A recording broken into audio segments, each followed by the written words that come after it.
climate in the country, of course, that being retrenchment. And you know, we spoke about the various reasons why companies would retrench, resizing, changing of structures and departments and all of that. So now we are having another conversation linked to retrenchment and talking about tax implications to consider for retrenchment packages. And helping us to unpack this is Jerry Botha, who is managing partner at Tax Consulting. Thanks so much for your time this afternoon, Jerry. How are you doing? Well, and thank you for having me. An absolute pleasure. So do you find that a lot of the time when people are faced with the reality of being retrenched, they sort of have to learn all the kinds of tax information as they go along, and maybe they didn't do their homework enough about what it is that you should know, what you should equip yourself with, and all of that? I absolutely think so. We are often in a situation where a retrenchment process is quite far advanced, and then when it comes to the payout stage, then somebody is very upset about the tax that they have to pay on it. Yeah. And I think that, you know, for your listeners, if your company is looking at a process like that, it's very important to understand those tax consequences upfront, that you can negotiate correctly, and that you can make an informed decision about what actually ends up in your pocket. Because what is in your pocket at the end of the day is what you need. Yeah. So I'm completely with you on that point, yes. And when you talk about negotiate, I mean, that word just sort of stood out in everything that you were saying. What exactly do you mean by that? Well, obviously, if a company wants to retrench you, it has to give you a notice. Right. You know, I think it was Section 189 notice from a labour relations act perspective to say, listen, we're going to look at starting to retrench people. And in a lot of cases, companies, you know, not all companies, but a lot of companies, you know, they really don't want to go through a retrenchment process. It's not something that the company likes, you know, because it destroys value for the business. So it's something they're forced into. And very often then what happens is when they send up a notice, they say, guys, you know, if you're willing, kind of hands up, who would consider going?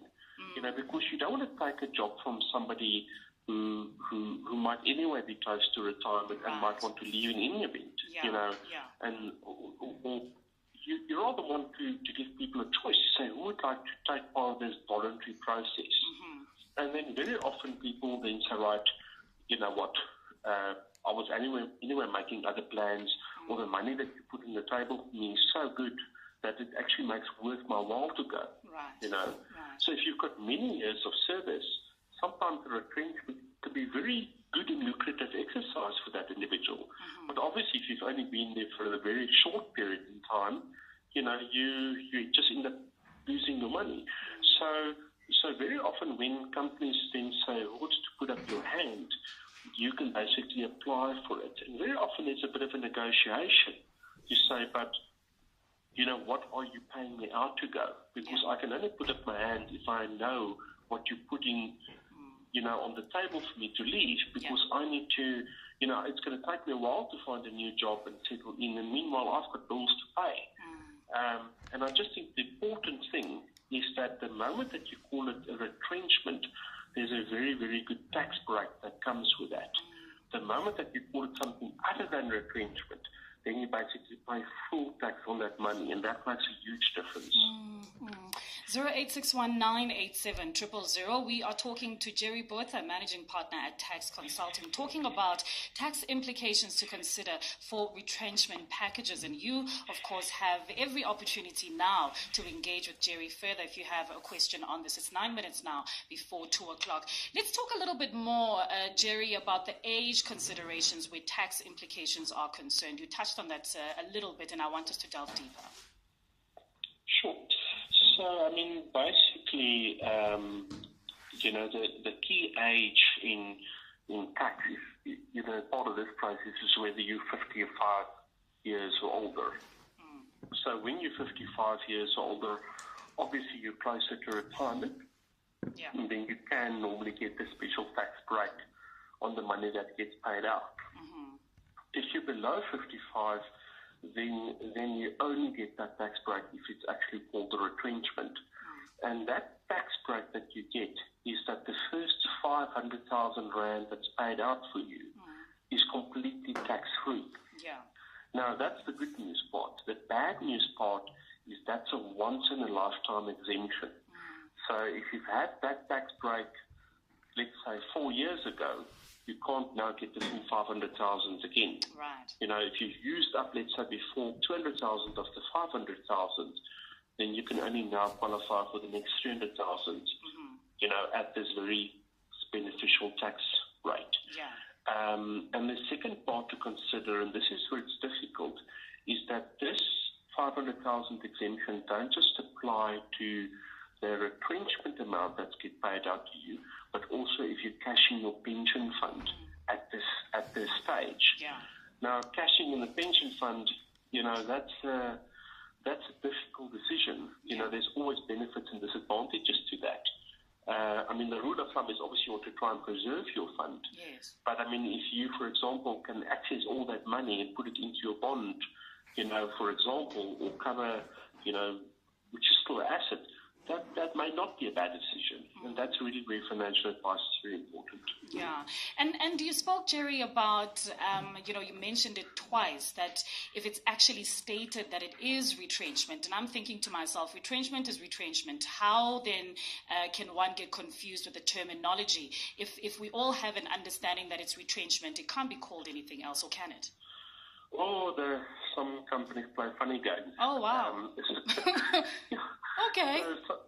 Because the moment you've got a retrenchment, you have to obviously pay out treat the process in accordance with law. Yes. So some companies would say, listen, we don't want to say that we're retrenching people. We'll call it a voluntary severance package, for example. Mm-hmm. And if you call it a voluntary severance package, then it's fully taxable. Oh, wow. Or a commonly used term is, let's call it rather a mutual separation agreement. Mm-hmm. And again, if it's a legal mutual separation agreement, then it's not retrenchment. Right. And even in some cases, they'll say, right, we will retrench you, but we're not going to give you retrenchment payout. We rather will give you a pro rata bonus. And in that case, also the 500,000 will not apply. Wow. So I'm sorry for being technical and keep running to the term that it must be a payment in lieu of retrenchment.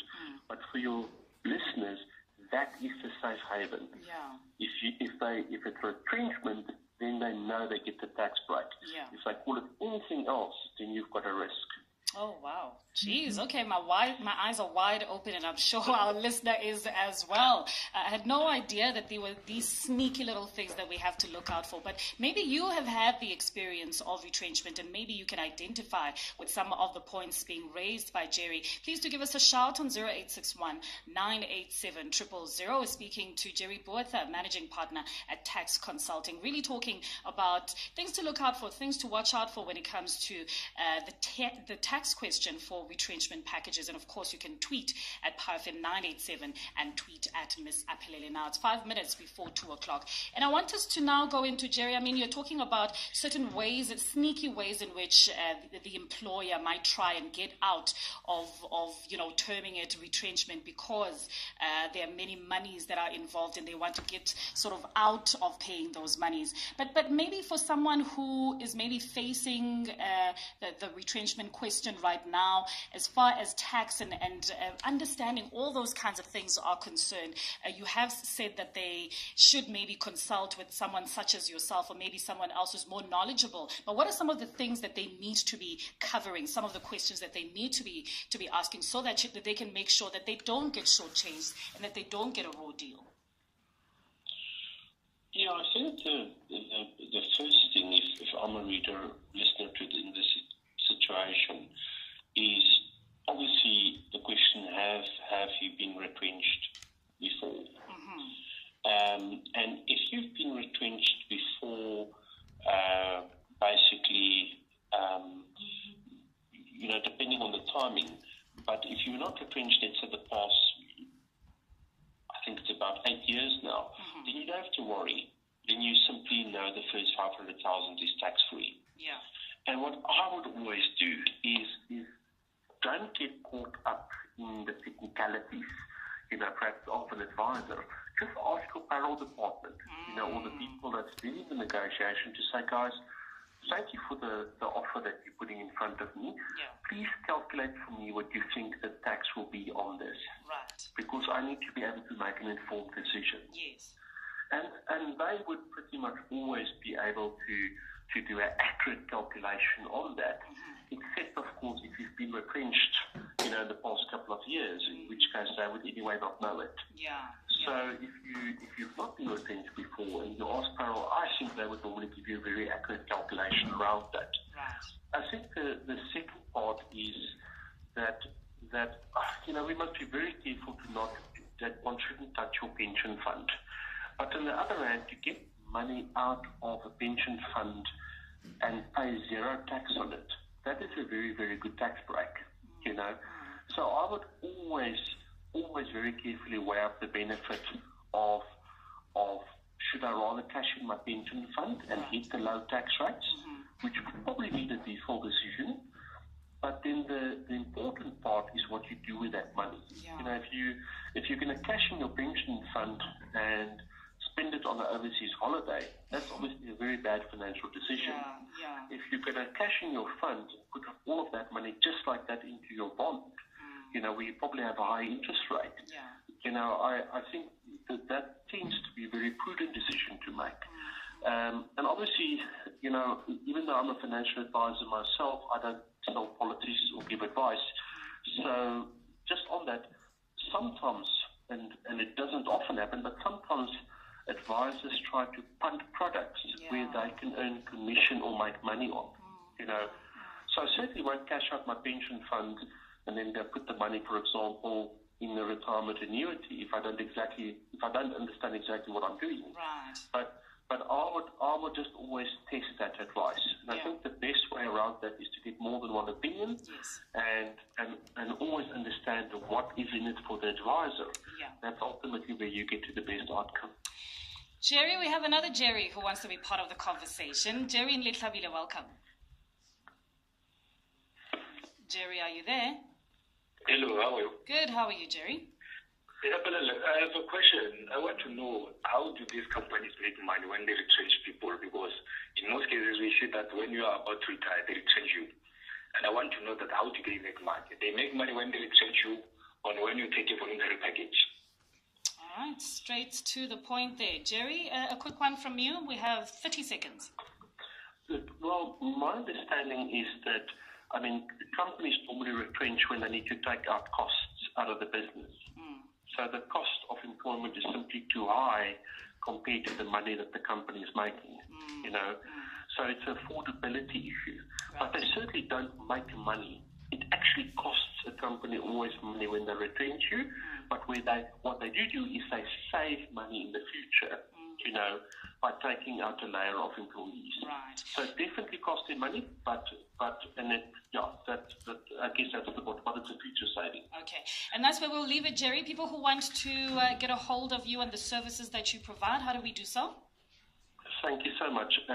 Our website is www.taxconsulting.co.za, or people can just Google me, Jerry Botha Tax, and my name should come up first, I hope.